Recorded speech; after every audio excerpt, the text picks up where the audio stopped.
Akankah AI memiliki kesadaran otonom dan menjadi terbangun sepenuhnya? Apakah AI akan mengambil alih manusia? Apakah umat manusia akan musnah karena kecerdasan buatan? Apakah umat manusia masih memiliki masa depan? Apakah serangkaian pertanyaan ini sangat mengganggu Anda? Apakah setiap masalah membuat Anda merasa cemas dan khawatir tentang masa depan umat manusia? Faktanya, kita juga harus khawatir. Sebelum mencari jawaban atas pertanyaan-pertanyaan ini, mari kita lihat dulu seperti apa dunia kita sekarang.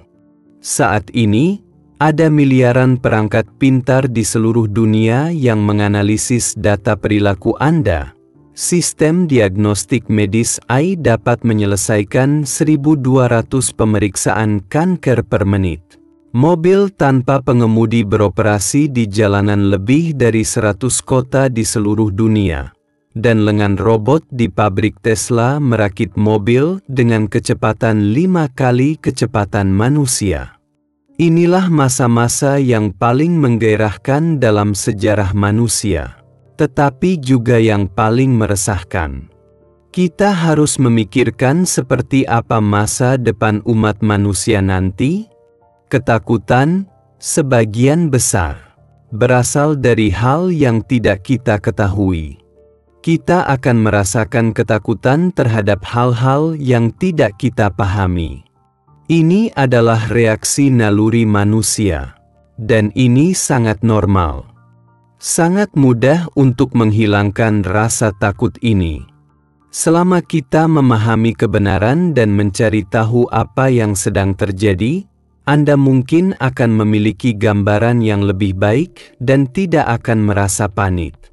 Selanjutnya, mari kita bahas beberapa masalah yang membuat semua orang gelisah. Pertanyaan pertama adalah, seberapa jauhkah AI dari kebangkitan? Beberapa orang baru-baru ini mengklaim bahwa AI akan bangkit dalam 1 atau 2 tahun. Apa yang terjadi? Yang mereka maksudkan adalah bahwa AI akan segera memiliki kesadaran otonom, memiliki gagasan sendiri, tidak lagi dapat dikendalikan oleh manusia, dan pada gilirannya akan memerintah manusia. Banyak penonton yang panik setelah menontonnya, mengira jika AI benar-benar punya idenya sendiri, dengan kebijaksanaan dan kekuatan komputasinya. Umat manusia pasti akan kalah. Namun pertanyaannya, apakah ini mungkin? Untuk memahami apakah AI dapat memiliki kesadaran otonom, pertama-tama kita harus memahami apa itu kesadaran. Kesadaran adalah pikiran yang dihasilkan dalam otak kita dan merupakan refleksi subjektif otak terhadap dunia objektif.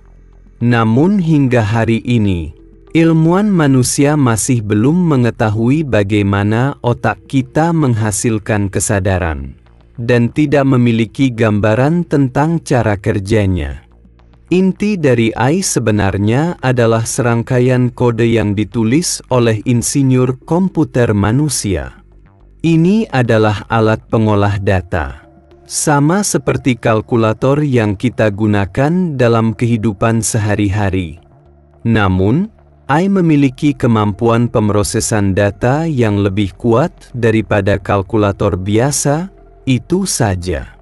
Prinsip kerja AI secara kasar meniru jaringan saraf otak, tetapi masih jauh dari menghasilkan kesadaran otonom. Para ilmuwan yang mempelajari otak manusia bahkan tidak tahu bagaimana kesadaran muncul. Jadi bagaimana insinyur komputer dapat menulis kode seperti itu?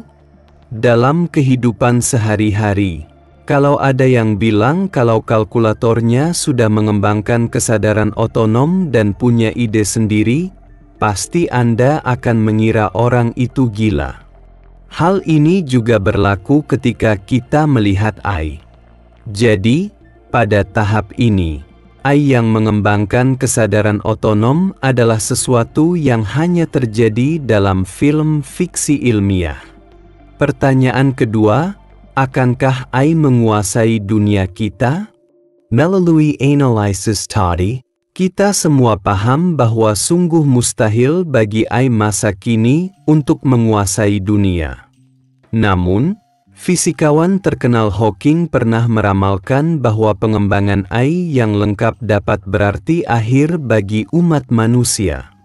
Dengan adanya peringatan ini, kita harus tetap waspada terhadap kecerdasan buatan setiap saat. Jadi sejauh mana teknologi AI saat ini berkembang? Nah, selain beberapa software AI yang biasa kita gunakan, sebenarnya ada AI yang lebih canggih lagi, yaitu AGI, yang nama lengkapnya adalah kecerdasan buatan umum atau dikenal juga dengan istilah kecerdasan buatan yang kuat. Hal ini agak berbahaya, karena tujuan pengembangan manusia AGI adalah untuk menciptakan mesin yang dapat memiliki berbagai macam kemampuan cerdas seperti manusia. Sejauh mana AGI berkembang sekarang?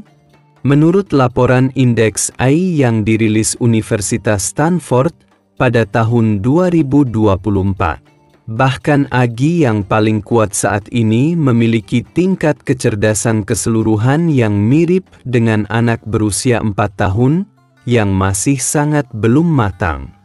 Apa yang seharusnya kita khawatirkan bukanlah AI, tetapi manusia itu sendiri. Apakah mereka AI atau AGI? Mereka adalah mesin dingin tanpa emosi atau kesadaran. Apakah mereka menimbulkan ancaman bagi manusia? Pada akhirnya bergantung pada bagaimana manusia menggunakan teknologi ini. Secara khusus, kita harus mencegah mereka yang memiliki motif tersembunyi menyalahgunakan teknologi AI. Dalam menghadapi risiko yang mungkin terjadi, komunitas internasional juga secara aktif membangun sistem pertahanan. Pada tahun 2024, Uni Eropa mengeluarkan Undang-Undang Kecerdasan Buatan yang mengharuskan semua sistem kecerdasan buatan harus ditanamkan dengan protokol mengutamakan manusia. Amerika Serikat dan China juga memiliki tindakan pencegahan serupa. Tujuan dari penerapan langkah-langkah ini adalah untuk menerapkan pengendalian ketat terhadap AI.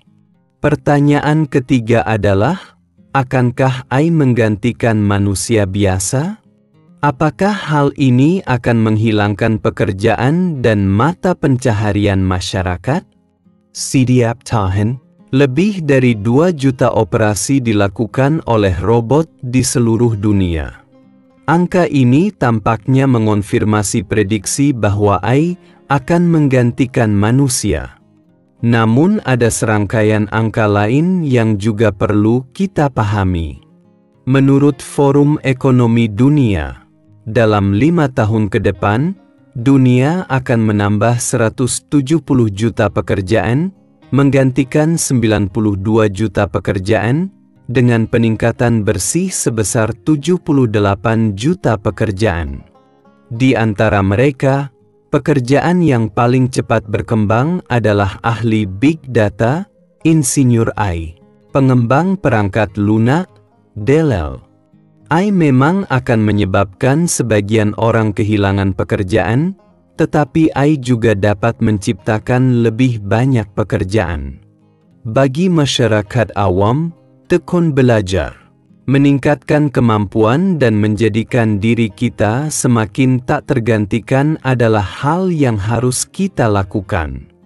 Pertanyaan keempat adalah, bagaimana manusia dan AI bisa hidup berdampingan di masa depan? Meskipun AI kini semakin berkembang pesat, manusia tidak bisa begitu saja menyaksikan dirinya dilampaui oleh AI. Selain merumuskan langkah-langkah defensif untuk mencegah kecerdasan buatan merugikan hak dan kepentingan manusia, Para ilmuwan juga mengembangkan teknologi baru untuk membantu manusia meningkatkan kemampuannya. Apa yang paling layak dinantikan adalah teknologi antarmuka otak komputer. Sampai sejauh mana teknologi antarmuka otak komputer telah berkembang sekarang? Hasil percobaan menunjukkan bahwa dengan menanamkan chip, relawan manusia dapat langsung mengendalikan lengan robot dengan pikiran mereka. Dengan tingkat akurasi hingga 98,4%, yang merupakan pencapaian luar biasa lainnya. Kematangan teknologi antarmuka otak komputer perlahan mengaburkan batasan antara manusia dan mesin. Evolusi tubuh manusia relatif lambat. Jika kita hanya mengandalkan evolusi alami, kita akan jauh dari mengikuti perubahan zaman. Namun dengan berkat teknologi, semuanya akan berbeda. Baik itu AI atau Brain Computer Interface, semuanya adalah teknologi yang diciptakan oleh manusia. Hanya ada satu nilai dan makna dari keberadaannya, yaitu untuk melayani manusia dan memungkinkan peradaban manusia berkembang lebih baik. Masa depan mungkin terlihat seperti ini.